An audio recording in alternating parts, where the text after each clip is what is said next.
Il-forka mezz li bija f'pajjiżna kienu jingħataw il-pena tal-mewt priġunieri li jkunu akkużati b'reati partikolari se tinfetaħ għal pubbliku fi ftit tal-jiem oħra. L-unika forka li qatt teżistiet f'pajjiżna tinsab f'parti mill-binja tal-ħabs ta' Kordin u dan l-aħħar ġiet irrestawrata. L-Ispettur Ronald Buġejja għamel riċerka intensiva dwar l-istorja ta' din il-forka u oħrajn simili tagħha fl-Ewropa u kif kienet tintuża. Il-forka ġiet użata l-ewwel darba minn Giuseppe Vella li ġie mgħallaq fl-1893. Dak l-ewwel bniedem li tallaq hawnhekk.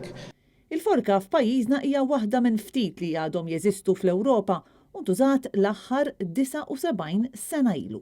L-aħħar żewġ persuni li ntużaw kienu waħwa, kienu Carmelo u Giuseppe Zammejt, daw kienu nstabu ħatja fuq omiċidju, kienu waħwa u talqu fl-istess ġurnata fl-1943. L-aħħar persuna li kellha tkun vittma ta' din il-forka ħelsita grazzi għar-Reġina. Fil-fatt wara kienet ħaser il-pena kapitali kienet ġiet ikkundannata mara ġiġa l-istorja tagħha nafuha. Din kienet inħaffret għall-pena kapitali mill-Reġina nnifisha u kienet tkun kważi l-aħħar persuna li intużat il-forka fuqha. L-Ispettur Buġejja spjegalna x'kien jiġri dakinhar tal-eżekuzzjoni. Il-forka kienet tingħata dejjem bej is-7 ta' filgħodu u l-10 ta' filgħodu. Hawnhekk il-kundannat kien jiġi miżmum f'żewġ ċelel li kienu jkunu apposta għal min kien ikun ikkandannat għal mewt.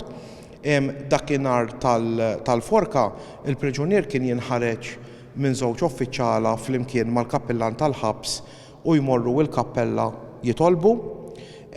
Wara kienu jimxu mill-kappella tal-ħabs sa l-bieb ta' wara tal-forka minn fejn kienet l-intrata propja tal-ikkundannat.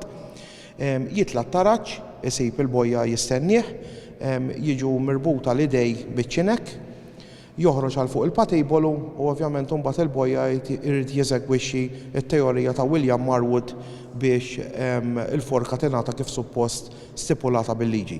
Mir-riċerka li għamel l-Ispettur Buġejja sar magħruf li priġunier li kien ikkundannat għal forka kien jagħmel l-aħħar 3 ijiem ta' ħajtu jitlob ma' rużurjanti. Il-forka ġeneralment kienet tingħata fuq omiċidi għalkemm ħafna jafu bil-każ ta' Carmelo Borg Pisani li spiċċa vittma tagħha fuq akkużi ta' spjunaġġ. Faċċata preċiż tal-patibola tal-forka hemm pittura tal-Madonna tas-Sacro Cuor. Il-pittura kienet qiegħda hemmhekk apposta biex qabel il-bojja jagħti wiċċ li kundannat u ovvjament itieħ il-forka kienet l-aħħar ħaġa li l-kundannat jara qabel imut. Il-forka se tinfetaħ għal pubbliku feluq il-50 sena minn mindu din tneħħiet mill-kodiċi kriminali ta' pajjiżna. Il-forka kellha bżonn kbir ta' restawr. Ir-restawr sar parti mill-prison industry li titħaddem ġewwa l-ħabs u l-istess residenti flimkien mal-uffiċjali għamlu ir-restawr ta' din il-forka. Bejn il-festa ta' San Pawl u it-13 ta' frar, bejn id-9 ta' filgħodu u l-5 ta' wara nofsinhar, il-forka se tkun miftuħa għal pubbliku in ġenerali, first come first serve, ġifieri jkun hemm il-queue u wieħed jistenna u jidħol. Din se tkun okkażjoni interessanti għal dawk kollha li jħobbu l-istorja ta' pajjiżna.